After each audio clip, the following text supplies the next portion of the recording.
Bismillah ar-Rahman ar-Rahim.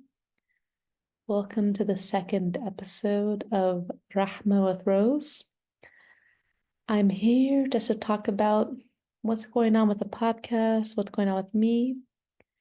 And as I was speaking to a friend the other week about my podcast and all the upcoming guests I have lined up, they noted to me that I have never really talked about my work. I've talked about the healing path, but I haven't actually talked about the coaching work I do, the work I do to support other women on their healing path. So I thought I might make an episode about the actual thing I do, the actual thing that inspired me to make this podcast. One of the reasons why I decided to make this podcast is because I work with a lot of clients. Many of them happen to be Muslim women, not all. I do work with men. I do work with women from all different faith traditions as well as no faith. But the majority definitely is Muslim women. And I realized that so many of them felt alone. They feel isolated. They feel like they're the only ones with struggles, the only ones who are experiencing the things they've been through. And what I've noticed is that they're definitely not alone. It just seems that way because in their towns, in their families, in their friend circles, if they have one, they might be the outlier. But because I've had the amazing opportunity and luck and honor to mingle with a lot of amazing people over my lifetime and to be able to meet, especially Muslim women who are so brilliant and inspiring and intelligent and radiant, I know that I am not the only one. I used to think I really was the only one. When I was in a marriage that was controlling and abusive, I was so isolated. I was so alone. But when I was able to liberate myself from that marriage and find myself and work on my inner and outer liberation, I found out that I definitely was not alone. So, one of the motivators of creating Rahma with Rose was to create a compilation of primarily Muslim women's voices and stories on their healing and spiritual journey so that other women who feel that they're alone, who feel that they're struggling with no one else who understands them, who gets them, they can listen to this podcast and receive reassurance, inspiration, ideas, and really encouragement to know that others have forged this path before them. They are not alone, that there are others like you. There are others who think similarly, who have the same frustrations, who've been treated similarly, and who have been hurt, who've experienced trauma. And there's a way out of that, there's a way through it. So I see myself as offering a chance for you to listen to this podcast. Sometimes I offer my own reflections and thoughts. If you vibe with me, that's cool. And then you can learn about other women's stories. How do I choose the women I interview?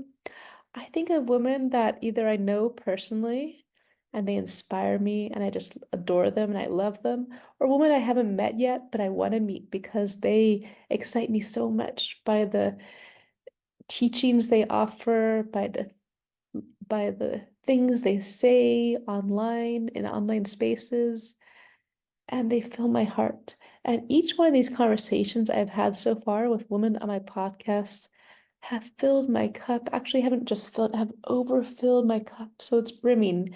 I'll complete one of these conversations and I am just alive.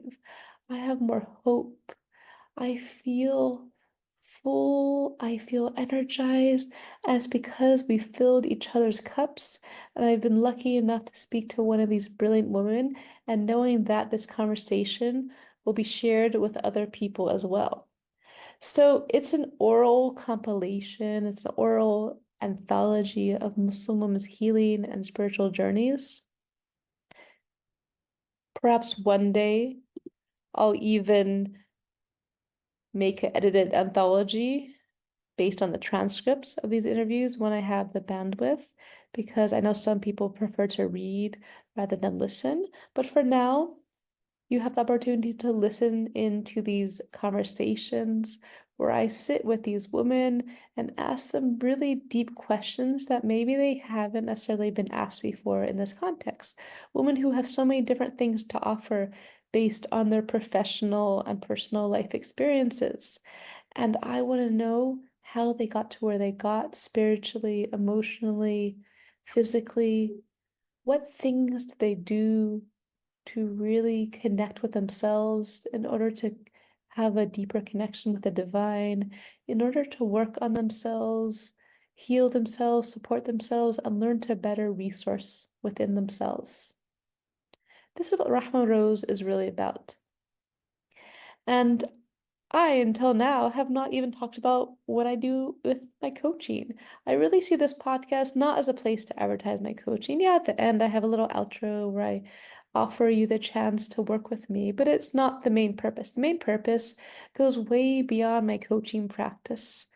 I am more than a coach. I've actually been struggling to look for a term other than coach that I connect with more because a coach is just one of the many things I do. Even though I left academia as a professor, I left it in May 2022 is when I officially quit my job as associate professor at California Lutheran University. Until then, my main identity was professor, academic, scholar. And for some time after I left that position, I really shunned away and kept away from everything academia. But now I have a book coming out. I'll talk about it more. Maybe I'll have an episode or have someone interview me about my book. It's called Muslim Prayer in American Public Life, and it's going to be published with Oxford University Press. So it's quite exciting. It's quite exciting to be published by a prestigious academic press. It was a long time in the making. It's taken 6 years. I'll talk more about that in a future episode, but it was a really hard book to produce, really hard. And it took a lot of my time and energy. Even when I wasn't writing it, even when I wasn't researching it, the fact that it wasn't complete and that I had to do things to complete it took a lot of bandwidth. Now that it is almost published and I'm almost done with all the last production task I have to do. Like right now, I'm working on looking over the index and getting permissions for the cover photo. Once that's done, it'll be completely out of my hands and opens up more capacity within me. So, why am I talking about this book and other things? Well, my identity really was only academic, professor, Muslim, mother, woman. Now I feel my identity and how I see myself is much vaster, much more broad.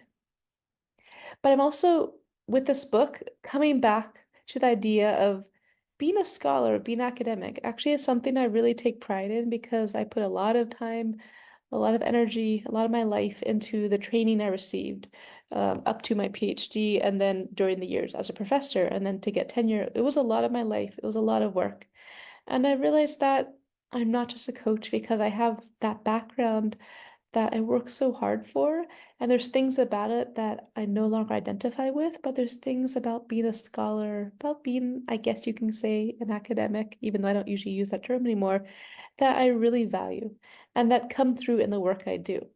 So while I see this project, Rahma with Rose podcast, as an act of love, an offer to you if you enjoy listening, because I want all of you listening to be able to benefit from listening to these conversations, from getting inspired.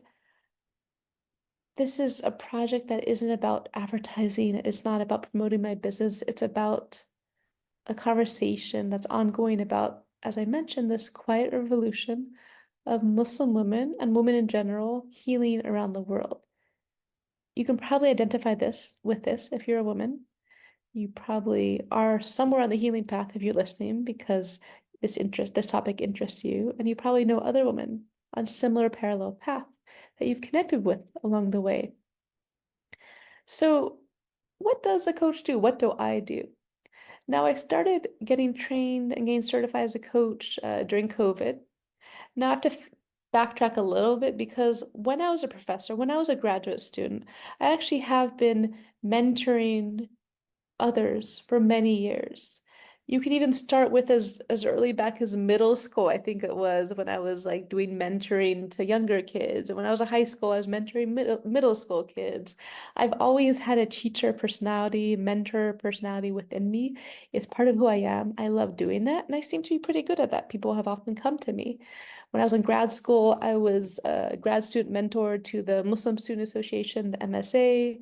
When I was a faculty, I was the Muslim Student Association faculty advisor, and of course, I mentored a lot of students, and I loved working with them. In addition, I've often gathered women together for healing purposes for the past 15 years. It's just something I do.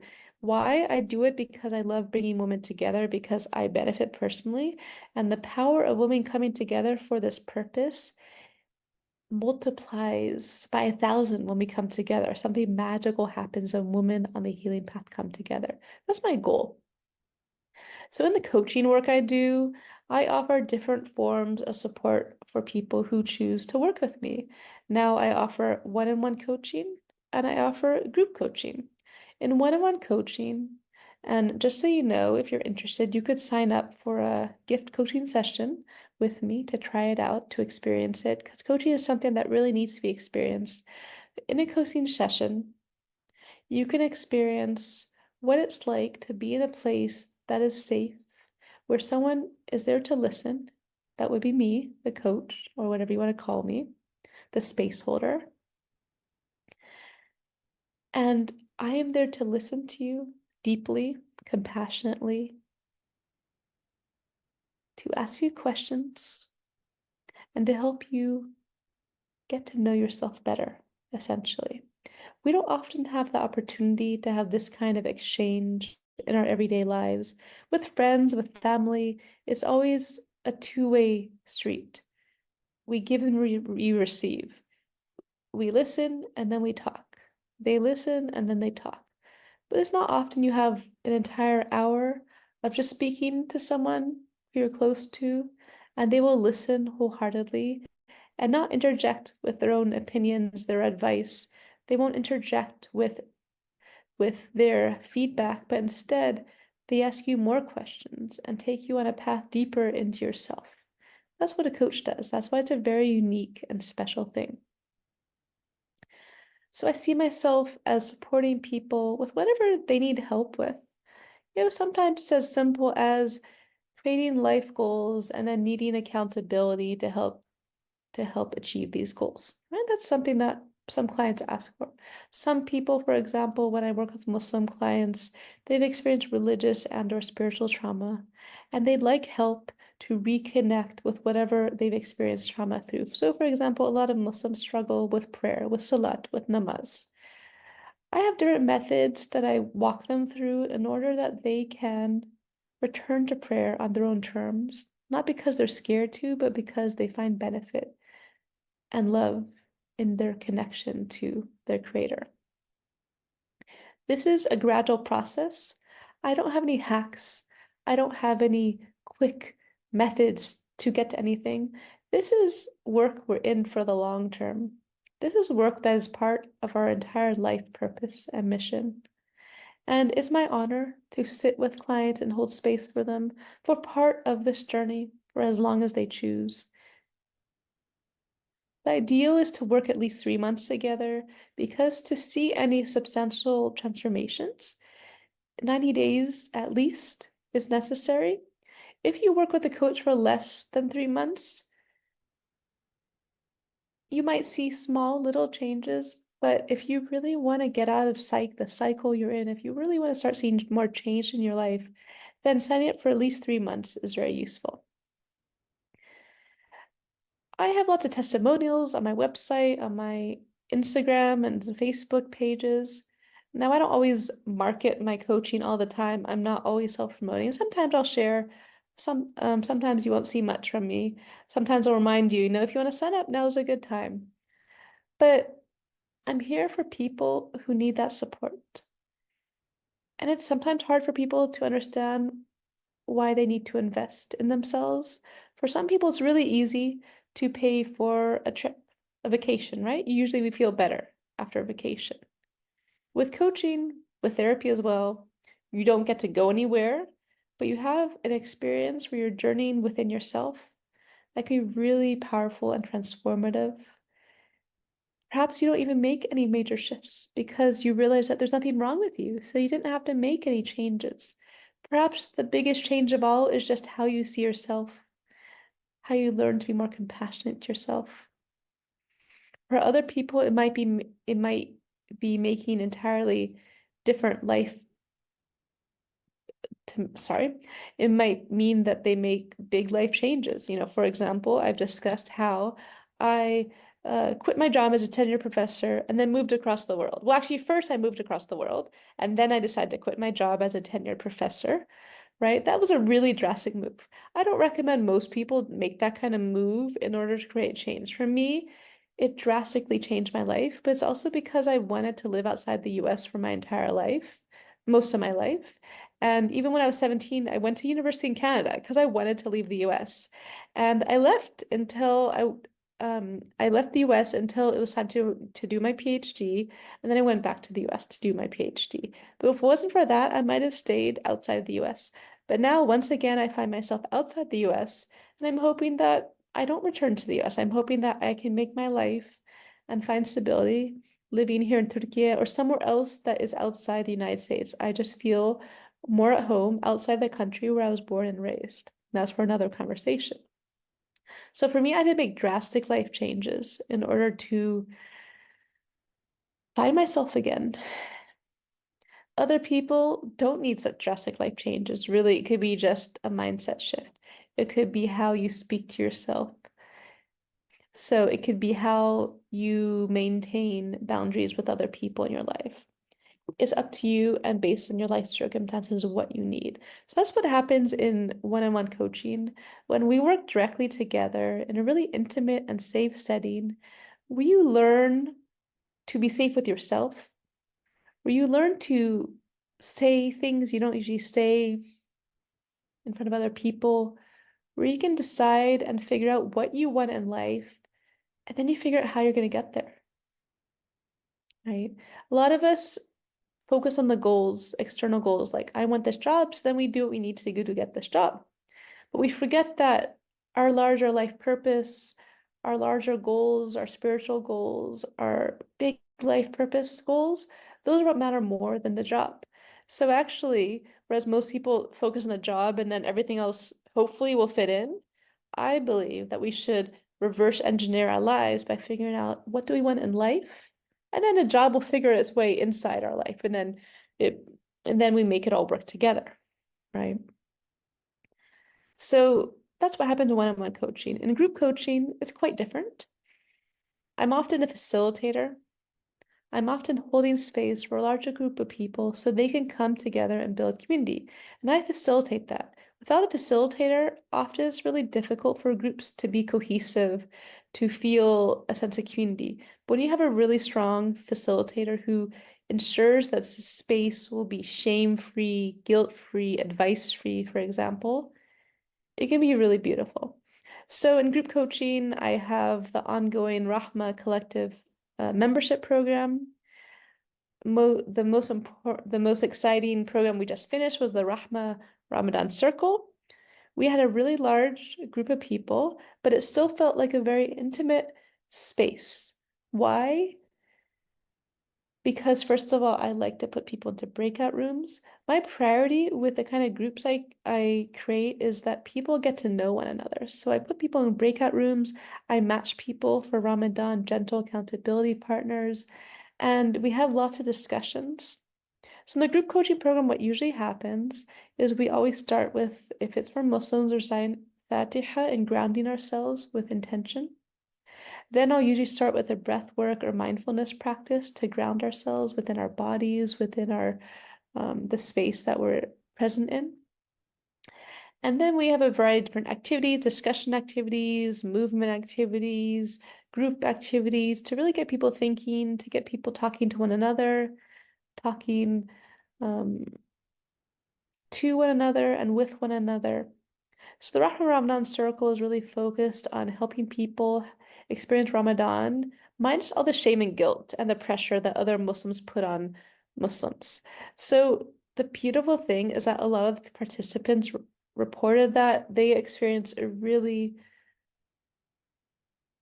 delightful and compassionate Ramadan, and they felt okay about where they were. For example, women with small children felt okay with where they're at in their practice, right? Before they had children, they were able to go every night to the mosque and pray Tarawih prayers. When you have small children, it's impossible, really, unless you have an amazing nanny. But even then, nannies need breaks at night, late at night.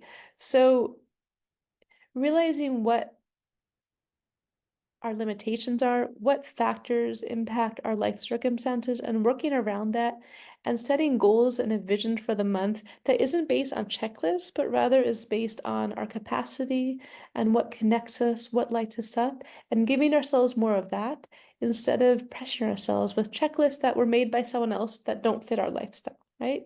So instead of feeling guilty and ashamed that we're not doing what someone else told us, we make our own vision for Ramadan. And I was so excited to see people in the group create a vision that felt delicious and juicy and deeply moving for them. And then to follow through. And along the way, we had times when we assessed and readjusted. And we shifted our goals based on how our life was going at the moment, based on external circumstances. So that's what happens in group coaching programs is creating community, creating a way that people can stay accountable to themselves through sharing within a group setting. It also is really important that people know that they're not the only one. So if you notice a pattern in the podcast, I want you to hear stories of other women because I want you to know you're not the only one. And also in the group, when you're in a community of people who are also outliers, marginalized, rebels, misfits, and so on, helpers, healers, and you're in a community of other people who are similar, it's so heartening to be in that community where you can say things, where you feel safe. For so many years, I feel like I was practicing performative piety. I was posturing. I was pretending to be someone I wasn't. And I hide a lot of myself. I'd hide a lot of things about myself, my beliefs, my practices. And you know what? I am who I am. I can't change that. I am who I am because of my life experiences, because of my family background, because of where I grew up, because of the people I've met, the places I've been, the education I've received, and I can't change it. I can't force myself to be someone else. Just to give you an example, I grew up in a very liberal West Coast family in San Francisco. My mother's quite a strong feminist. And then when I was quite young, when I became Muslim, I also then married my ex-husband, who is from the countryside of Egypt, from a very poor farming family, and he receives his entire education from Al-Azhar, which is an Islamic seminary. So he received all of his K to 12 education and his BA and all his graduate school at the same university, which is very Islamic and conservative and traditional. We have very different upbringings and life experiences. For a long time when I was with him, I had to conform to his understanding of Islam, and I always felt like an imposter, really, because I'm not Egyptian, I'm not from the countryside, I have very different life circumstances, and he did not honor that. And so then I had to force myself into that. And I tried to adopt some of the beliefs that he shared with me, that he impressed upon me.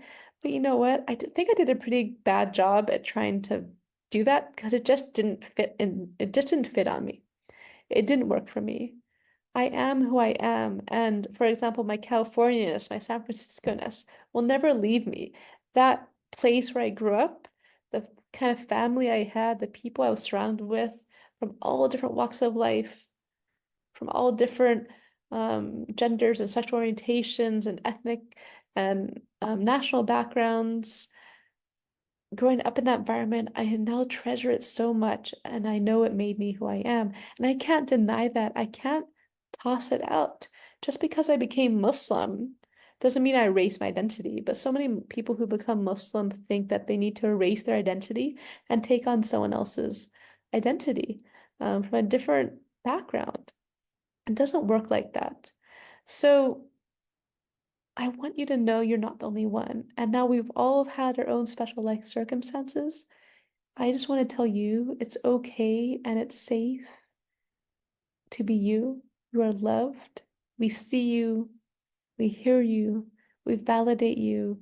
No matter how different you are than other people, than other Muslims, you are just as worthy.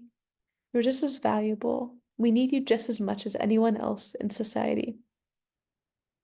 So, with this season, season two, it's really exciting. I have lots of lovely women to introduce you to. And when I feel like it, I will be sharing my own reflections in solo episodes. I'm excited to talk more about my own journey, my own experiences. I'm hopefully working on a book that a couple of different book projects, and if either one of them interests you a lot, let me know. I'd love to hear your thoughts on it. One of the book projects I'm working on now is really a compassion-based approach to Islam. What would it be like that instead of a fear-based Islam, we took a compassion-based approach?